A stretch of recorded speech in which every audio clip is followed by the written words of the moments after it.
Well, here we are again, and this time your partner has opened in a suit at the 1 level, and your pesky right-hand opponent once again decides to get in the way, and this time with a takeout double. What now? Well, wish I could tell you this is going to be easy, but it's not. I'm kind of skirting the fence here between the yellow belt and the green belt experience level and kind of crossing back and forth a little bit. Some of the things that I tell you are standard, both for standard American yellow card and for 2/1 game force, but that standard is pretty much known primarily by the intermediate level players and some of the advancing players, and you will now be able to count yourself among them. I don't know whether or not your teacher has gotten to this point in the instruction. Perhaps not, and if not, teacher, please tell the students that yes, they can look at this just so they kind of know what's going on at the table if they get in an open game.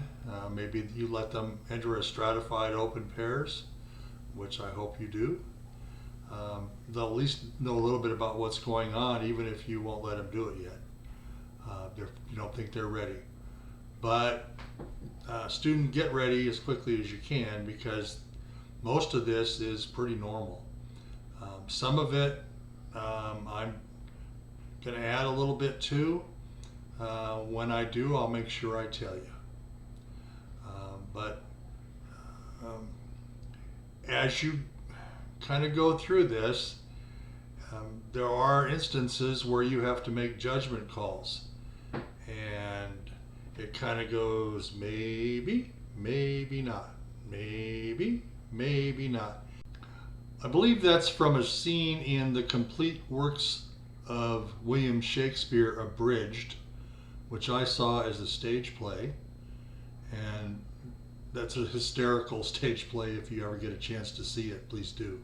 Anyway, if you can confirm that, please put that in the comments. With good news. If you have a hand that would otherwise give your partner a single raise, even if there is an intervening double, make that single raise. In this case, you have partner opening a heart. You have kind of an automatic 2-heart bid, unless your partnership insists that even with a simple raise you bid the spades. I certainly wouldn't, especially after a takeout double. I mean, why do that? So I'm absolutely positively here going to make my normal 2-heart simple raise. I have 6 to 9 in support. I'm only guaranteeing you 3-card support. Do what you want from here. Don't expect me to bid again unless you force me or ask me to. Let's go on to the next hand. All right, same auction to you, except that this time you have 4-card primary heart support, and you're stronger. Let's count your points. In spades, 4. In hearts, another 2. That's 6. In clubs, another 3. That's 9. And you have a stiff 9 of diamonds, which puts you into the limit raise area once you count your shortness points. So your dummy points are in that lovely 10 to 12 range.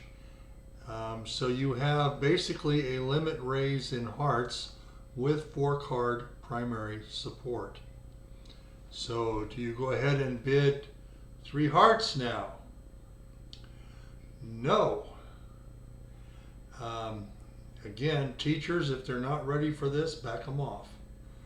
But in real bridge, big boy bridge, big girl bridge, 1 heart double 3 hearts becomes preemptive. That shows about a lousy 4, not an ace, but scattered 4 points to 7, 8 with 4-card support. You have to have the primary 4-card support to do that, to make that jump raise competitively as preemptive over the double. But it does become preemptive. So 1 heart double, 3 hearts is now, I've said everything I have to say. I hope I screwed them up a little bit. But I have a lousy hand with 4 hearts. If I had a lousy hand, kind of that same sort of point count with 5 hearts, and they were vulnerable and we were not, it might go 1 heart double 4 hearts, or if I, because of the vulnerability conditions, if I were playing against strong players who I knew were good, it would go 1 heart double 5 hearts. Don't look at me like that. A preempt is a preempt is a preempt. If you're going to preempt, preempt! Especially under these vulnerability conditions. But at any rate, since we took away the 3 heart bid, what in the world are we going to do? Well, we're going to trot out our brand new convention named after Alan Truscott or Robert Jordan, whichever you prefer, and we did a whole video on that, so I won't stop there. But you are going to write down, if you're doing this on the computer,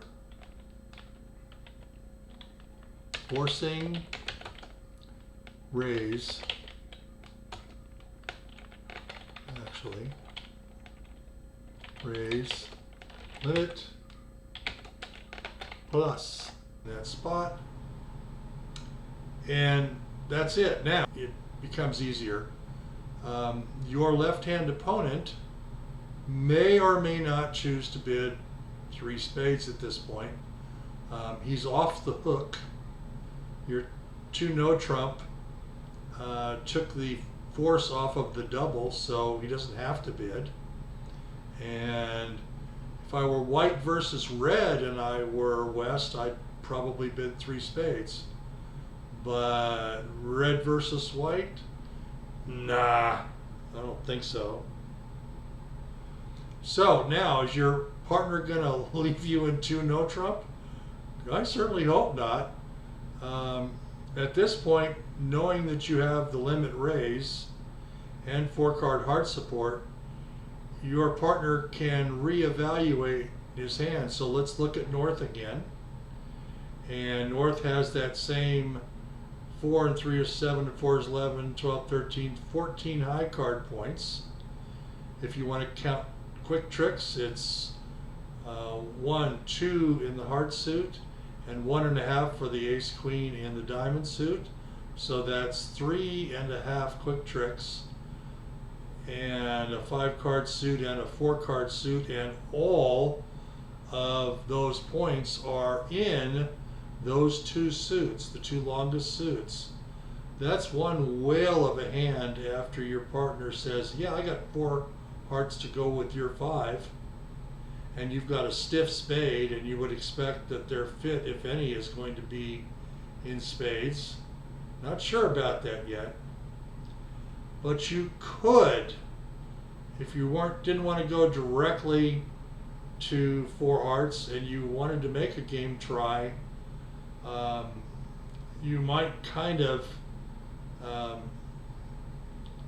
try 3 diamonds, and now partner's probably just going to retreat to 3 hearts because that diamond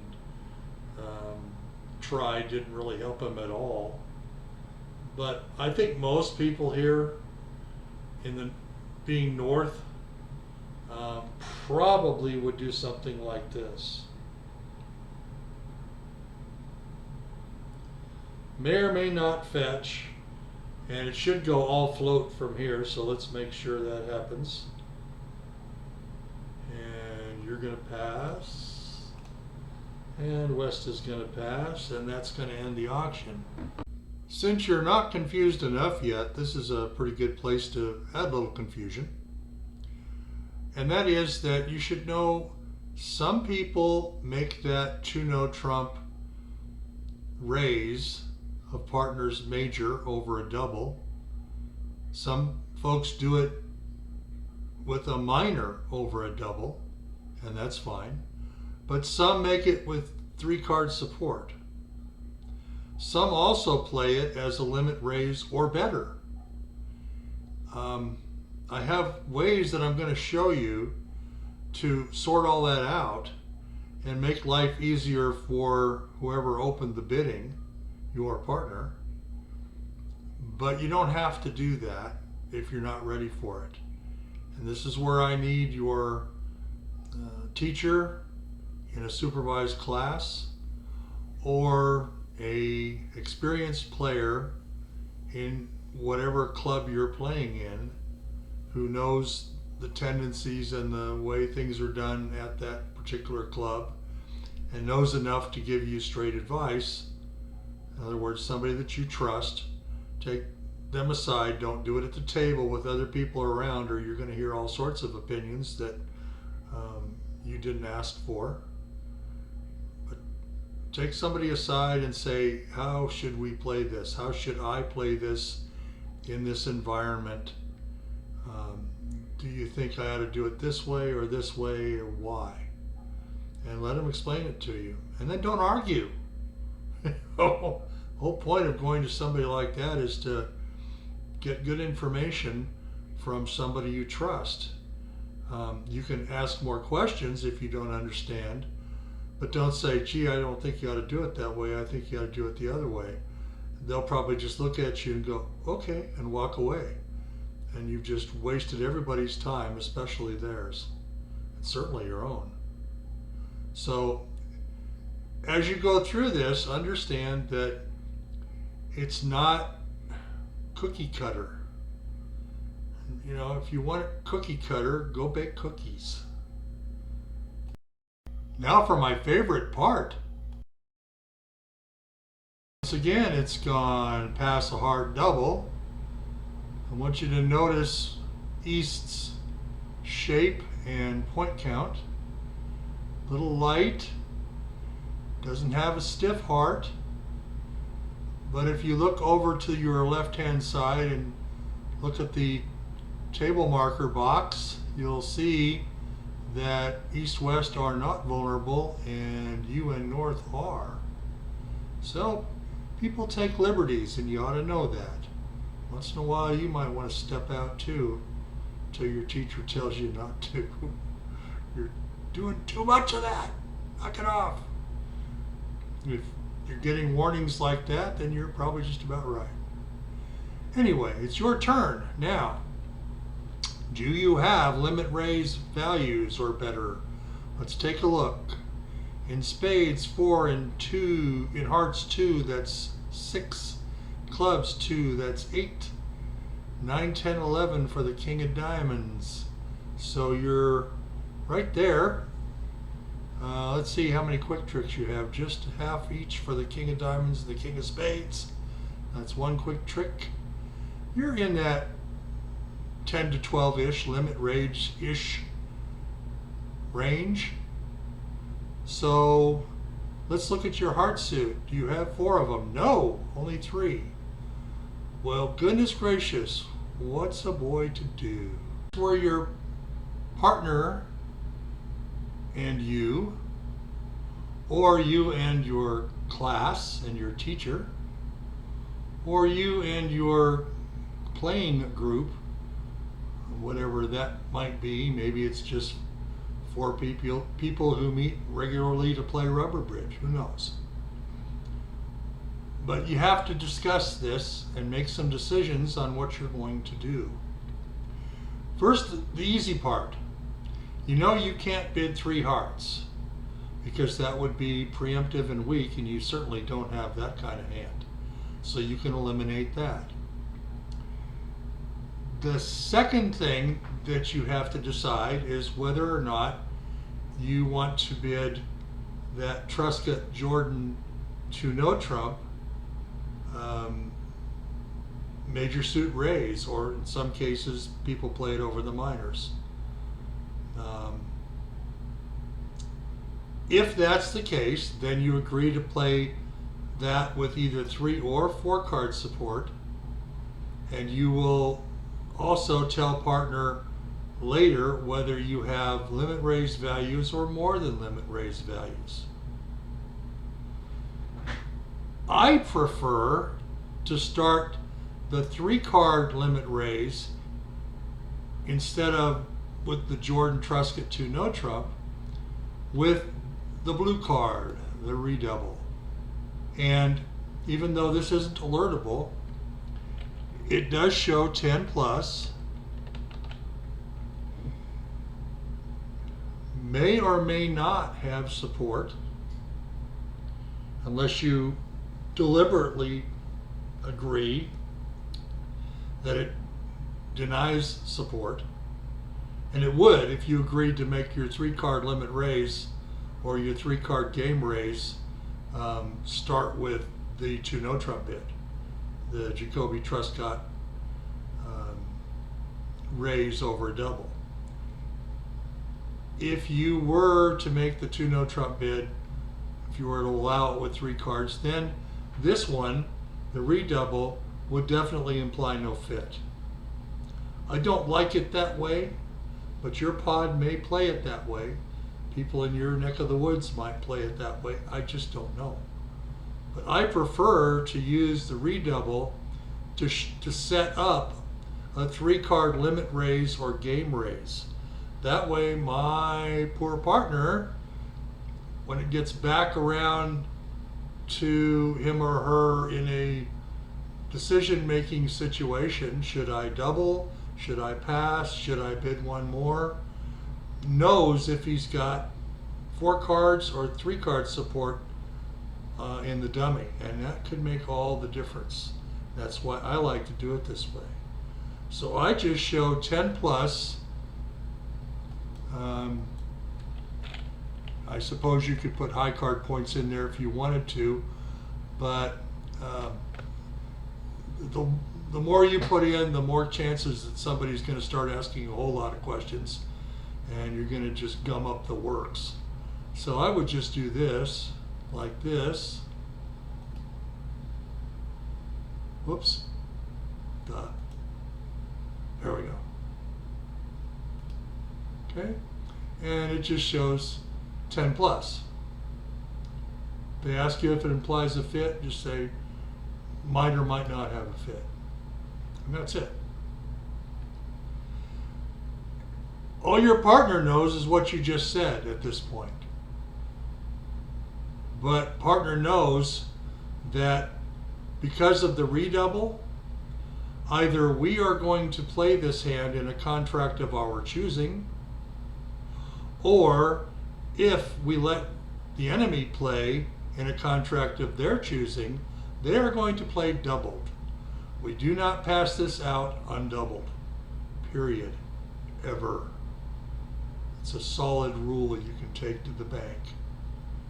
And if your partner ever does, and does it more than once, you might want to have a discussion about this after the game, maybe over a beverage in the bar after the game. But I want to jump in and add back here something I think I managed to edit out by mistake. One other thing that redouble does is it sets up a situation where new suits at the 2 level or above by responder are forcing. The reason for that is that responder has said he has at least 10 plus in values in his hand. It may or may not have support, but it's our deal essentially, and I need to be able to make the bid that shows my hand if I don't have support and not have it go all pass. Now if I want to show a hand at the 2 level or the 3 level even, that depending on how the auction has gone, after the redouble um, it is going to be forcing. If I know I can't make a forcing bid, then I either at the 2 level or above, then I must not redouble. I must make a bid at the 1 level, which is forcing, or I can make a bid at the 2 level, like with a 5 or a 6 or more card suit and scattered values and basically junk. But I want to play in that suit if we're going to play anywhere, and I don't have support for partner. I can make that bid at the 2 level, and it's non-forcing because I didn't start with the redouble. Kick that around a little bit in your pod and with your teacher, with your partners, and make sure you have a firm grasp on it. If necessary, just go look at the literature. There's lots of literature on it. Bridge Bum, Larry Cohen, Bridge Winners, the Bridge Bulletin, the Bridge World. I'm not sure if the Bridge World has archives that show that or not, but you can look it up in the Bridge Bulletin if you're an ACBL member. Check it out and make sure you understand it. That's it for this insert. Here we go with the rest of the auction, and I'll show you what this looks like. So it goes redouble, and West is more likely than not, because he can, going to bid 1 spade. North, more likely than not, will take the opportunity to show that lovely diamond suit. East has a decision here, may or may not do something, probably bid 2 spades just to get in the way, maybe. It's a little aggressive and it might give partner the wrong idea. Depends on how well they know each other as to whether or not this is a larger hand than the original takeout double by at least a king or maybe 2 kings, or if it's just I'm getting in the way. All right, so now let's say you did that. Either way, your next call, even if it was over 2 diamonds, is going to be 3 hearts. You're here. And now you have exposed the fact that you did have 3 card support and a limit raise. If you had better than a limit raise, you would just bid 4 hearts, showing limit 3 card support and a game going raise over 1 heart. And if you'd had the 4 card support, why didn't you start with the 2 no trump bid? This is how your partner can distinguish these things. And I think it's important your teacher and or your pod and or your partner may look at you like you're from another planet. If so, just do it their way. Make life easy. Come back and do this later when you developed a partnership or 2 that really want to do some serious studying. Go back and take a look at this video and see if you might not want to do this. So at this point, it may just go all pass. It may get competitive. You just don't know. Being red versus white, if you are playing in a team game of some sort at IMPS,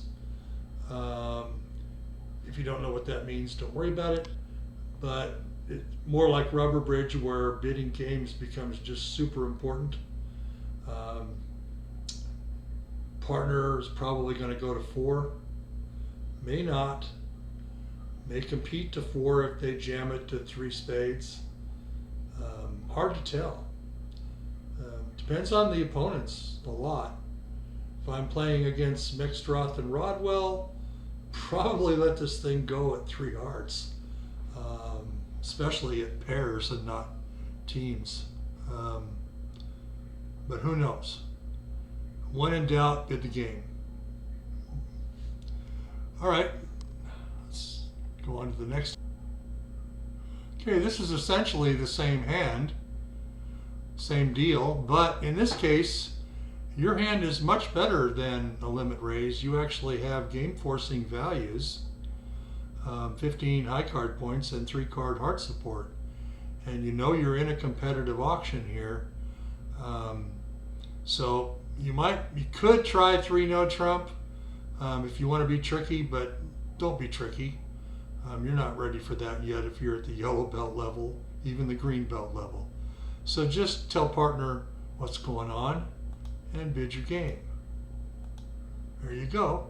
Now partner knows that you have a game forcing valued hand, but only 3 hearts. Because if you'd had better than that, you would have started with the Trusca Jacoby to no trump and then bid 4 hearts, assuming that you had the 4 pieces instead of the 3 pieces. Hope that makes sense. Does it matter at your level? Maybe not. At higher levels and in more competitive games, knowing the degree of fit that you have between yourself and your partner makes a lot of difference. That extra card and dummy can be extremely valuable. Not only does it remove one potential card from the opponent's, but it also gives you more roughing value in the dummy if you need it. So it's a big card and you want to distinguish it. Now, what do you give up if you start with the Jacoby 2 no trump bid with the 4 card support instead of starting with the redouble if there's a game forcing hand? You give up the opportunity to make it clear to partner that you want to double them if they're going to play the hand. But that's not a big give up because they're not going to play the hand unless they're going to push all the way to the 5 level or past it. You guys may be cold for slam in this hand. You just don't know. So let partner know what's going on is the key to this lesson. The thing that you should take away. This just shows you something you could do with 4 card support and a lovely 15 count plus.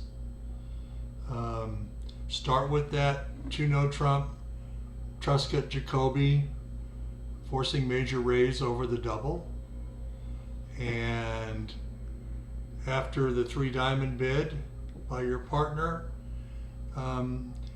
Q bid 3 spades, control bidding. Since the opponents are expected to have spades with that takeout double, partner's going to know you don't want to play in spades, especially since you've already shown a 5-4 fit in hearts. So 3 spades has to mean something, and usually means second round control, or if you insist, first round control in the spade suit. And basically it's a mild slam try. It says, I've got enough that if you've got enough, we might be looking at slam. You might want to experiment, cooperate a little bit more, and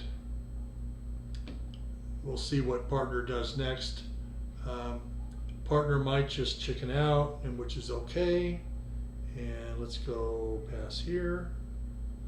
And don't worry, unless partner has temporarily lost his mind.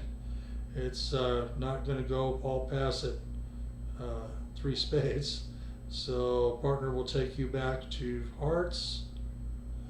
And now it should just go all float from here. If you had an even stronger hand, you would now bid 4 no trump, and that would be Roman key card for hearts. So let's go ahead and pass this out. Pass and pass, just so we finish the hand. All right. And just so you don't forget, here's that preemptive raise with 5 cards in partner suit and not much else. There's a 4-point hand, plus you've got a singleton and 5 of his suits. So you know it's going to get crazy. You might as well get where you're going right now. Here's that limit raise with 4-card support. So you use the Truscott Jordan 2 no trump, 4-card raise with limit raise or better values. And look at the pressure it suddenly puts on poor West, who now has to introduce that diamond suit at the 3 level or pass.